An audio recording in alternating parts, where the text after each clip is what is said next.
Hello everyone, c'est moi pour notre vidéo du dimanche. J'espère que vous allez bien et que vous avez passé une excellente semaine. Alors aujourd'hui, chose promise, chose due, je vous avais demandé la semaine dernière sous ma vidéo si vous seriez intéressé par le sujet et vous avez été très nombreux à me répondre oui. Alors sans attendre, on va directement commencer. Depuis la nuit des temps, vous le savez et on l'a vu à de nombreuses reprises sur ma chaîne, l'humanité a été guidée, influencée, voire même manipulée. Pas toujours par la force brute, comme certains le pensent, mais aussi par des forces beaucoup plus subtiles. Le langage, les symboles et surtout le temps lui-même.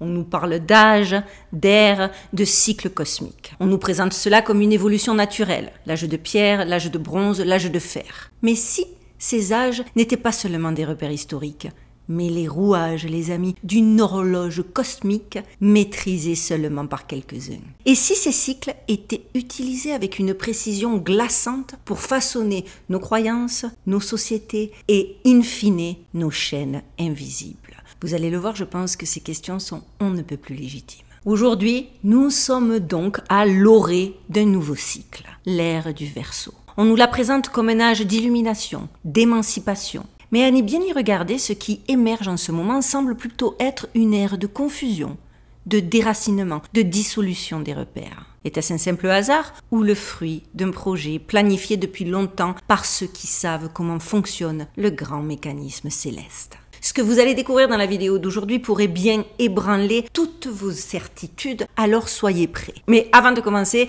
je voudrais vous présenter ma collaboration du jour, d'autant plus que vous avez été nombreux à me redemander le code. C'est une de mes collaborations préférées, donc on y va sans attendre et je remercie d'avance CyberGhost VPN. Parce que ce que je vais vous dire peut littéralement changer votre manière d'utiliser Internet. Et en plus, j'aime vraiment ce sponsor avec qui je suis partenaire depuis maintenant plus de 8 mois. CyberGhost VPN. Alors première question, savez-vous ce qu'est un VPN? Un VPN, ça veut dire Virtual Private Network ou réseau privé virtuel. Et concrètement, c'est un outil qui crée un tunnel chiffré entre vous et le web pour que personne ne puisse espionner ce que vous faites en ligne. Ni les hackers, ni les fournisseurs d'accès, ni même certaines plateformes curieuses.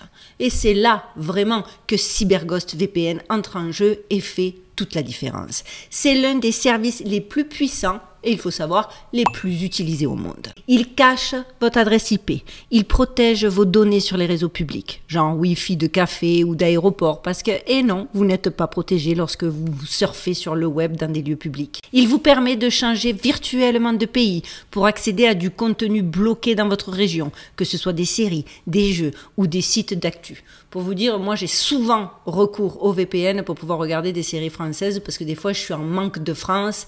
Et grâce à CyberGhost, je peux me reconnecter avec mon pays d'origine. Et la promesse de CyberGhost, c'est la sécurité haut de gamme, mais sans prise de tête. Une appli ultra simple à utiliser, dispo sur tous vos appareils en même temps. Et surtout, aucune trace de vos activités. Zéro locks. Et là, accrochez-vous bien les amis, vous me l'avez demandé, je l'ai fait. En cliquant sur le lien dans la description, vous bénéficiez de 83% de réduction plus 4 mois offerts. Et si vous hésitez, aucun souci, CyberGhost est satisfait et remboursé pendant 45 jours. Donc, vous pouvez l'essayer sans risque et ça, je vous le garantis. Personnellement, je ne surfe plus jamais sans. C'est devenu limite un réflexe et croyez-moi, vous devriez en faire autant. Merci à CyberGhost encore une fois pour leur confiance et maintenant, place à notre vidéo. Il est temps de s'asseoir confortablement, thé, café, matcha, popcorn, préparez-vous, ce qui vous attend est littéralement ébouriffant. On y va et c'est maintenant. Go!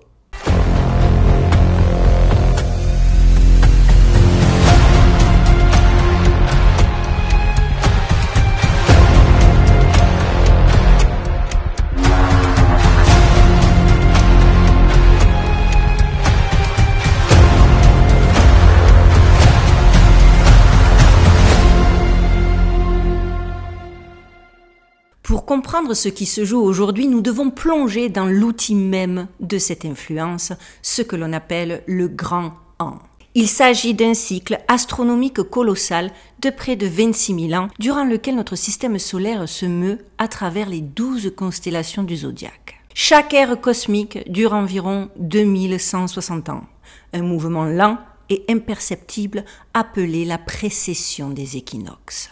C'est un savoir ancien et il est clair que certains ont toujours su que ces cycles cosmiques exercent une influence profonde sur la conscience collective. Plus qu'une influence, ils ont carrément utilisé ça pour façonner nos religions, nos systèmes de valeurs et le cours des civilisations. Et attention, ce n'est pas de la mystique fortuite, c'est une stratégie qui se déroule depuis des millénaires. L'histoire semble en être d'ailleurs la preuve irréfutable. Suivez-moi. On a d'abord eu l'âge du taureau, il y a environ 4000 à 2000 ans avant notre ère. Durant cette période, le bœuf était un symbole animal puissant, souvent vénéré. Qu'observons-nous ? Dans la Bible, l'épisode célèbre du veau d'or raconte comment, alors que Moïse est monté sur le mont Sinaï pour recevoir les tables écrites des lois de Dieu, le peuple d'Israël, à peine libéré de l'esclavage en Égypte, fabrique et commence à adorer une idole en forme de veau. Or, ce peuple avait déjà entendu directement la voix de Dieu depuis le mont, prononçant les 10 commandements, incluant l'interdiction formelle de se faire des idoles et d'adorer d'autres dieux. C'était donc une grave trahison des principes divins qu'ils connaissaient déjà, même si les tables n'étaient pas encore remises. En Égypte même, d'où ils venaient, parce qu'on aurait pu se dire « Oh, ils sont naïfs, ils n'ont pas compris », mais il existait déjà le culte d'Apis, un taureau sacré vénéré comme un dieu. Donc clairement, le doute sur une potentielle adoration d'idoles n'était plus permis compte tenu de ce qu'ils avaient déjà entendu sur le mont. Lorsque Moïse redescend du mont et découvre cette idolâtrie, il est profondément indigné et brise les tables de la loi qu'il tenait. Pour certains, il faut bien comprendre que cet acte n'était donc pas simplement une destruction d'idoles. Au contraire, il marquait symboliquement un passage orchestré à une nouvelle ère par ceux qui détenaient ce savoir ancestral. Une transition donc à ce moment-là précis vers l'âge du bélier. Donc l'âge du bélier, environ 2000 ans avant Jésus-Christ, jusqu'au 1er siècle après Jésus-Christ. Après l'âge du taureau, nous entrons donc dans l'ère du bélier. Et quelle est la religion qui a dominé cette période et dont les symboles s'alignent parfaitement ? Le judaïsme. Pensez au chauffard, cette corne de bélier que l'on souffle lors des grandes fêtes juives, un symbole puissant de l'appel divin et qui daterait de cette période. Et aussi, pensez donc au sacrifice de l'agneau pascal. Il est au cœur de la Pâque juive, commémorant donc la libération d'Égypte. Rappelez-vous, lors de la dernière plaie, l'ange de la mort épargna les maisons dont les linteaux avaient été marqués par le sang d'un agneau. Cet agneau joua donc un rôle central dans leur salut et leur passage à la liberté. Et ces symboles, il faut savoir, ne sont pas de simples coïncidences. Ils sont une signature spirituelle parfaitement alignée sur cette ère du bélier, démontrant comment les croyances et les rituels s'imbriquent avec les cycles cosmiques. Parce que la dernière preuve que nous sommes effectivement dans une stratégie parfaitement huilée, c'est que donc, après cette ère du bélier, vient l'âge du poisson. Donc, le poisson, c'est du 1er siècle après Jésus-Christ jusqu'à aujourd'hui. L'ère que nous sommes en train de quitter, que nous quittons à peine, ça dépend qui et quoi, parce qu'il y a différentes théories à ce propos et qu'il n'y a pas vraiment de consensus. La transition majeure vers cette ère fut donc l'avènement du christianisme. Le symbole du poisson, l'ishti, est omniprésent. Les pêcheurs d'hommes, la consommation de poissons pendant le carême, et j'en passe, et des meilleurs. Regardez, vous le voyez en photo, même les mitres des évêques ressemblent dorénavant étrangement à des têtes de poissons. Des coïncidences ou des marques visibles d'une connaissance profonde que des figures occultes majeures ont toujours comprises et utilisées pour influencer le cours de l'humanité. Parce que ça, on va me dire, oh là là, ça c'est encore des discours peut-être mais non, parce que par exemple, il y a Marx Engels, pour ne citer que lui, figure importante de l'ésotérisme et de l'occultisme moderne, qui a fondé la société rosicrucienne, Rosicrucian Fellowship, au début du XXe siècle, qui en est, je le répète, le parfait exemple. Il était un auteur prolifique et a enseigné une forme de christianisme ésotérique, mettant l'accent sur les sciences occultes, l'astrologie, la réincarnation et l'évolution spirituelle. Engels, comme d'autres figures occultes, croyait fermement au cycle cosmique, comme donc les âges du taureau, du bélier, du poisson, du verseau, etc., et à leur influence profonde sur l'humanité. Il a interprété l'histoire religieuse à travers cette lentille des âges et des symboles associés. Clairement, ceci est une preuve de plus que la connaissance des cycles n'est pas une invention contemporaine, contrairement à ce que certains pensent, mais une tradition ésotérique ancienne et continue, transmise et utilisée par des figures influentes de l'occultisme. Et voilà, nous y sommes. Il semblerait que dorénavant, nous allons transitionner, ou que l'on a transitionné, je le répète, parce qu'il n'y a pas de consensus, vers l'ère du Verseau. Le Verseau, c'est un symbole étrange. Un homme versant de l'eau, souvent androgyne, insaisissable, une image de fluidité. Mais que cache donc vraiment cette photo ? Dans l'évangile de Luc 22,10, Jésus dit à ses disciples « Voici quand vous serez entrés dans la ville. Un homme portant une cruche d'eau vous rencontrera. Suivez-le dans la maison où il entrera. » Alors, est-ce qu'on est face à une simple directive logistique ou une prophétie codée destinée à traverser des siècles pour ceux qui ont les yeux pour voir ? Parce qu'il faut savoir que juste avant ce passage, Jésus décrit les signes de la fin des temps. Et les signes de la fin des temps, vous allez me dire si c'est pas ce qu'on est en train de vivre aujourd'hui. Guerre, famine, tremblement de terre, signes dans le ciel, persécution, une fin des âges. Et si cette fin des âges, c'était donc justement cette fameuse transition entre l'ère des poissons et celle du Verseau. Et si cette période de chaos global, de confusion morale, d'effondrement des repères était justement l'acte d'ouverture de ce nouveau cycle. Les élites le savent et le savent depuis bien longtemps, le chaos est fertile. Il permet la refonte.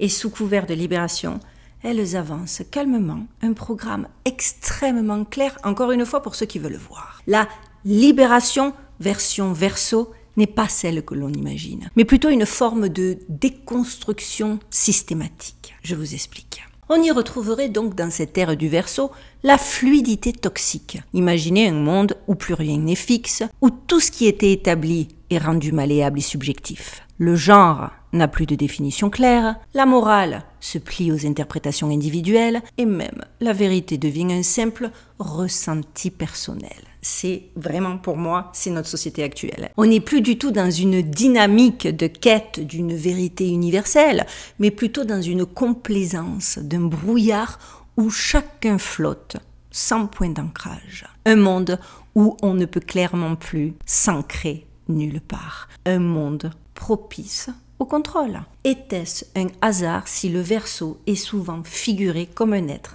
androgyne, symbolisant cette dissolution des identités?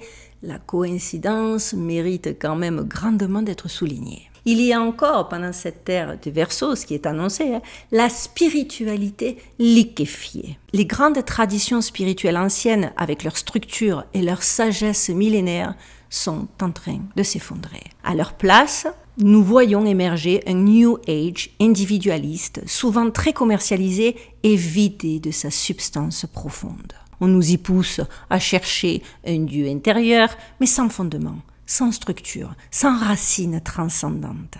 C'est une spiritualité fragmentée, déconnectée du collectif et du sacré hérité, et par conséquent facilement manipulable par ceux qui veulent nous désorienter. C'est précisément, les amis, cette dérive qu'avait anticipé le psychologue suisse Carl Jung, une figure majeure du XXe siècle, élève dissident de Sigmund Freud, dont les travaux ont profondément influencé notre compréhension de l'inconscient collectif et des archétypes.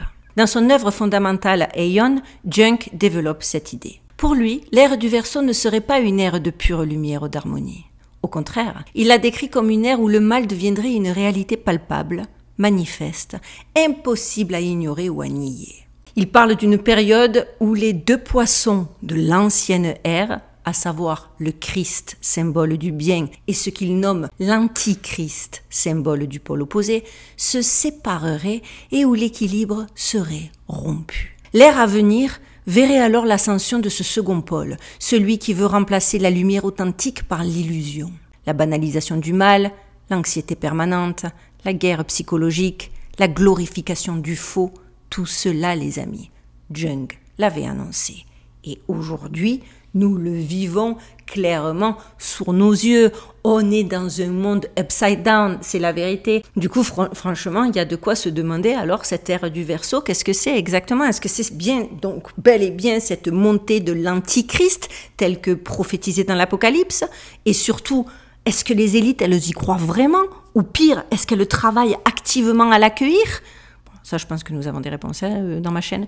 Mais parce que derrière le porteur d'eau, il n'y a peut-être pas la vie, il y a peut-être l'illusion parfaite. Celle qui se fait passer pour la vérité pour mieux nous conduire à genoux vers l'esclavage. Et là, je trouve que tout y est. La peur du projet Bluebeam, le fait qu'on nous parle, que déjà, on est programmé pour naître finalement, enfin, je dis ça, je vais peut-être un peu loin, et n'oubliez pas, je vulgarise pour que tout le monde soit capable de comprendre, même ceux qui ont une connaissance sommaire des textes et des implications, etc. à travers l'histoire. Mais la vérité, juste tu regardes notre société aujourd'hui, on est carrément conditionné à ça, à cet individualisme qui se nourrit d'illusions. Les 3/4 de ce qu'on voit sur les réseaux sociaux, c'est faux. Les gens s'inventent des vies, les gens s'inventent des substances, les gens s'inventent des connaissances. On est dans une société où tout est faux, où on nous apprend à dealer avec le faux, ce qui fait que là, en ce moment, on l'a vu, ils sont en train de nous submerger à base d'informations approximatives. On n'a jamais vu ça. Tous les jours, il y a des annonces de disclosure, je vous l'ai dit, j'y reviendrai certainement encore, de documents où on se rend compte que ça c'était faux, ça c'était vrai, ça c'était pas faux, ce qu'il y a dans le ciel, on ne sait plus, c'est vrai, c'est faux, c'est des ovnis, c'est des drones, c'est une attaque entre pays, qu'est-ce qui se passe? Ils alimentent la confusion. Et la vérité, c'est que on dirait bien que c'est parfait pour entrer de plein pied dans cette ère du Verseau. Il me semble que la logique est assez imparable. Et là où ça va devenir encore plus clair s'il y a besoin, c'est quand vous allez comprendre qui a théorisé cette nouvelle ère du Verseau. Qui en a posé, selon vous, les bases spirituelles et symboliques. Là, si vous cherchez, il faut se tourner vers un nom, vers un seul nom, et je pense que pour ceux qui ne le savent pas, ça va les ébranler, Aleister Crowley. Eh oui. Auto-proclamé la grande bête 666, Crowley ne se considérait pas seulement comme un occultiste. Il se voyait comme le prophète d'un nouvel âge, l'Aeon d'Horus, officiellement inauguré en 1904 selon ses propres écrits. Il s'agit pour lui d'un tournant. L'humanité quitte l'Aeon d'Osiris, celui des religions, des structures, du sacrifice, pour entrer dans l'Aeon de l'enfant, l'individu libéré, émancipé, devenu Dieu pour lui-même. Le mantra de ce nouvel âge est simple. Fais ce que tu voudras, telle est la loi. Crowley annonce ainsi la fin de toute morale transcendante. Plus de loi divine, plus d'ordre hérité, plus de limites objectives, juste la volonté individuelle érigée en absolu. Si ça ne matche pas parfaitement avec tout ce que je viens de vous expliquer, je ne sais plus quoi dire. Et il ne s'arrête pas en plus, le Crowley, à l'abstraction. Il décrit précisément les signes annonciateurs de cet âge d'Horus. Et voici ce qu'il décrit. Attention, installez-vous confortablement et jugez par vous-même de la pertinence du truc. Donc, il décrit premièrement le déclin du péché, la croissance de l'innocence et de l'irresponsabilité, la culture de l'impunité, la glorification de l'enfant roi, la disparition du jugement moral. Il décrit aussi les modifications de l'instinct reproducteur avec une tendance à devenir bisexuel ou épicène, la montée du transhumanisme, de la confusion des genres, l'androgyne comme archétype sacré. Il décrit encore la confiance enfantine dans le progrès combinée à la peur cauchemardesque de la catastrophe. Donc, vous l'avez compris, l'obsession du progrès technologique mêlée à la panique climatique et sanitaire. Je le répète, ce gars, il a écrit tout ça dans les années 1904. Il décrit encore la prévalence des cultes infantiles comme le communisme, le pacifisme, les manies de santé, l'occultisme sous toutes ses formes. En gros, la montée des idéologies extrêmes, l'hygiénisme de contrôle, les spiritualités fast-food. Il parle encore de la popularité du cinéma, des jeux, des concours, pour apaiser les nourrissons capricieux selon ses propres mots. Comprenez, TikTok, Netflix, jeux vidéo, le divertissement comme morphine planétaire. Et enfin, il décrit la guerre, les atrocités qui ne choquent plus personne. Et on y est, Gaza, Ukraine, famine, plus personne ne réagit. Tout est bruit de fond. Crowley conclut par « Nous sommes des enfants et les enfants, c'est très facile à manipuler ». Mais le plus inquiétant dans tout ça, les amis, s'il faut encore être plus inquiet, c'est que les programmes de Crowley s'alignent parfaitement avec les valeurs promises aujourd'hui par les ingénieurs du futur. Technocrates, transhumanisme et autres maîtres de la narration algorithmique. Pire encore, son message d'illumination individuelle est toujours recyclé envers et contre tout par les élites mondialistes comme moteur spirituel du grand reset. Le nouvel Aon est là, il a un visage, il a une doctrine, et Crowley en fut clairement le scribe. Je sais que certains vont très certainement m'attaquer parce que c'est déjà arrivé dans le passé quand j'ai eu à m'intéresser à Crowley. Je ne dis pas qu'ici, c'est ce que je raconte, c'est la vérité absolue. Je vous laisse, je le répète, libre de vos recherches, libre de vos interprétations. Ici, c'est une lecture qui me semble logique, cohérente, sans parti pris, parce que moi je suis fan de personne. Donc, allez plutôt vous replonger dans les écrits de Crowley, et si vous voulez, on en débat, mais de manière argumentée. Parce qu'encore une fois, il me semble qu'ici, nous sommes face à une logique quasi indiscutable. Parce que du coup, pour moi, la question n'est absolument plus « est-ce que tout cela arrive naturellement ?» Parce que clairement, pour moi, la réponse est non. Ce n'est pas une évolution organique face à laquelle nous sommes depuis des temps immémoriaux. C'est un plan patiemment orchestré par des entités, humaines ou non. Je n'ai pas la réponse parce qu'en vérité, il y a des théories et je suis tombée sur des théories absolument fascinantes et absolument crédibles. Et je ne suis personne pour dire c'est ci ou c'est ça, mais si ce n'est que le doute est permis, qui connaissent, quoi qu'il en soit, les cycles cosmiques et savent comment les instrumentaliser pour asservir. La fameuse fluidité de l'ère du Verseau n'est pas qu'une mode culturelle ou spirituelle. Elle est géopolitique, technologique, biologique. Elle est une stratégie globale. Mais regardez donc autour de vous, dissolution des frontières nationales, mélange forcé des cultures, effondrement des repères identitaires, destruction du sacré traditionnel, numérisation intégrale de l'humain, redéfinition des valeurs sur des bases instables et émotionnelles. Tout cela porte un nom que nous avons entendu que trop, le grand reset. Et je sais qu'il y en a plein qui disent que c'est une théorie complètement tordue des sphères complotistes, mais en vérité, le Grand Reset a été lancé par les élites du Forum économique mondial, incarné à l'époque quand tout a commencé par Klaus Schwab et son programme « Vous ne posséderez rien et vous serez heureux ». J'ai fait de nombreuses vidéos là-dessus, je vous les mets toutes en lien dans la barre de description de cette vidéo. Ce projet n'a rien d'un simple ajustement économique, c'est une refondation complète de l'humanité selon une vision technocratique froide et désincarnée. Ceux qui en doutent encore après les nombres d'exemples, le nombre de discours, les interventions des gens du Forum économique qui clairement traitent l'humanité comme si on était des cafards, faut être obtus ou peut-être dans le déni, je vais vous accorder ce doute-là, pour ne pas voir clair dans ce qui se profile. Le but, parce que certains sont toujours là à me dire « d'accord, tu dis ci, tu dis ça, mais quel est le but ?» Le but, c'est créer un monde fluide, interchangeable, connecté et surtout totalement contrôlé. Le citoyen du futur, vous voulez savoir ça va être quoi si on ne se réveille pas? Ça va être un individu sans racines, sans terre, sans mémoire, hyper connecté mais déspiritualisé, un consommateur docile, un être fluide dans ses choix, ses désirs,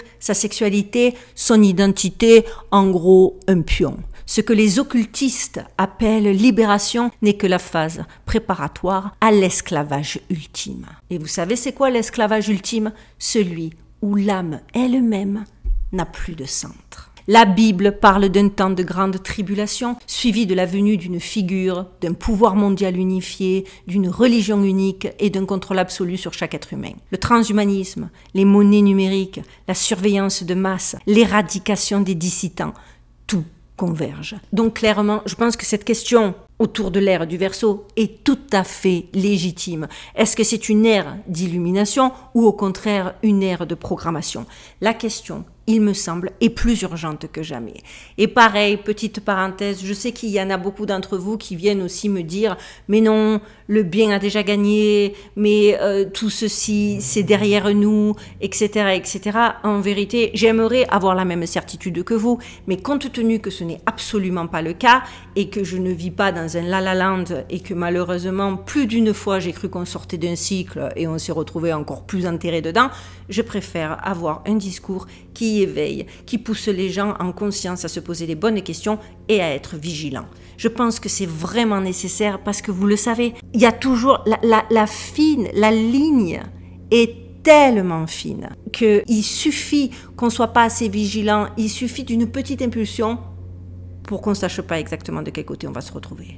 Vraiment quoi, donc temps d'illumination ou le plus grand mirage jamais projeté sur l'humanité, on va voir. Est-ce que c'est la promesse d'un âge d'or ou justement le masque rutilant d'un asservissement sans précédent piloté par des entités qui se prennent pour des dieux? Nous assistons à la chute programmée des repères traditionnels, à l'émergence d'un homme fluide, déraciné, désacralisé, et ça, personne ne pourra le nier. Mais pourtant, une question demeure. Cette libération est-elle la vôtre ? Ou était-ce une illusion vendue comme progrès pour mieux vous dissoudre dans l'oubli de vous-même? Les anciens savaient, les sages, les prophètes, les mystiques de toutes les traditions ont laissé des balises.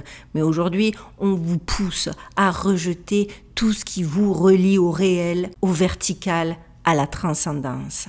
Et si la véritable ère du Verseau, celle que les élites veulent vous voler, n'était pas faite de confusion, mais au contraire de clarté. Et c'est ce pourquoi il est important de développer ce genre de sujet. Parce que je vous dis, la ligne est fine, mais ça pourrait être non pas une ère de dissolution, mais au contraire, une ère de redécouverte. Non pas une ère de fluidité, de simplicité, de facilité, mais au contraire, une ère de source retrouvée. Et pour ça, il faut être aware, il faut être vigilant, il faut être prudent. Parce que la seule certitude qu'on a, c'est que le grand voile se lève. Les cycles avancent, l'opposition est en place, ça c'est indiscutable. Mais le choix, quoi qu'il en soit, le choix, les amis, reste entre vos mains. Vous pouvez suivre la rivière, hein, parce que c'est facile, I go with the flow, hein, je suis le mouvement, ou au contraire, devenir une roche. Vous pouvez, vous l'aurez compris, soit vous fondre dans la masse, soit retrouver votre centre. Et je pense que c'est pour ça que ces sujets sont d'utilité publique en vérité, parce qu'encore une fois, je m'en prends pas à vous, hein, mais je sais qu'en entendant ces discours en mode « oui, le bien a déjà gagné, mais tout va bien, tout est ok, là c'est en train d'avancer dans le bon sens », je me dis que vous servez pas forcément la bonne cause, parce que non, on est sur le fil du rasoir, on est dans la dernière ligne droite, on est justement dans une période qui va s'accompagner d'énormément de doutes. Ils vont essayer justement de perdre les gens qui ont la plus conscience et la meilleure approche parce que justement, ils vont accélérer le process pour être sûr de la bascule. C'est pour ça, je pense qu'il était important qu'on en parle ensemble. J'attends impatiemment vos réactions en commentaire. Voilà les amis, avant de vous laisser, je voulais vous rappeler et en profiter aussi pour remercier mon partenaire du jour, sans qui, parce qu'il y en a, c'est pareil, hein, ils n'ont pas compris que sans ça, peut-être, je serais obligée d'arrêter YouTube, mais dont je suis de surcroît extrêmement fière. Donc n'oubliez pas que pour protéger votre vie privée, débloquer le monde et surfer sans limite, il y a CyberGhost VPN. Je vous ai mis le lien dans la barre de description que vous puissiez profiter de 4 mois offerts et 83% de réduction, le tout avec 45 jours satisfaits ou remboursés. Essayez-le sans risque et rejoignez les 38 millions d'utilisateurs déjà conquis. Voilà, tout est dit. Vous savez que pour m'aider, surtout sur ce sujet, j'espère que je ne vais pas être striké ou quoi, le meilleur moyen, c'est on like, on commente, on partage les petits nouveaux, abonnez-vous. Plus que jamais, ce genre de sujet, il faudrait que ce soit véhiculé au maximum pour au moins éveiller la curiosité, à minima l'interrogation. Donc je compte sur vous. D'ailleurs, apparemment en France, c'est toujours pas valable aux États-Unis, mais en France, il y a un nouveau système pour aider les youtubeurs comme moi. Quand vous allez liker ma vidéo, vous allez voir apparaître un petit onglet qui s'appelle booster. S'il vous plaît, apparemment, ça marche de fou parce que ça a une implication sur l'algorithme. C'est gratuit. Attention, s'il s'agit, parce que moi j'ai pas pu le tester compte tenu qu'ici c'est pas encore dispo. Mais si on vous demande de mettre quoi que ce soit, abandonnez, mais on m'a dit, j'ai parlé à d'autres youtubeurs, que c'était une fonctionnalité complètement gratuite et qui permettait de booster les vidéos pour qu'elles soient vues par d'autres personnes et des gens qui s'intéressent pas forcément à ce genre de sujet, mais qui ont un profil identifié par l'algorithme. Enfin bref, vous savez. Donc vraiment, ça aussi, ça m'aiderait. Donc je compte sur vous. Voilà les amis, cette fois-ci, tout est dit et bien dit. Je vous souhaite de passer une excellente fin de dimanche. En attendant qu'on se retrouve jeudi prochain pour nos dossiers du Mystère dit. Je vous souhaite de passer une excellente fin de dimanche. Prenez bien soin de vous, prenez bien soin de vos proches, gardez l'œil ouvert et surtout, stay safe.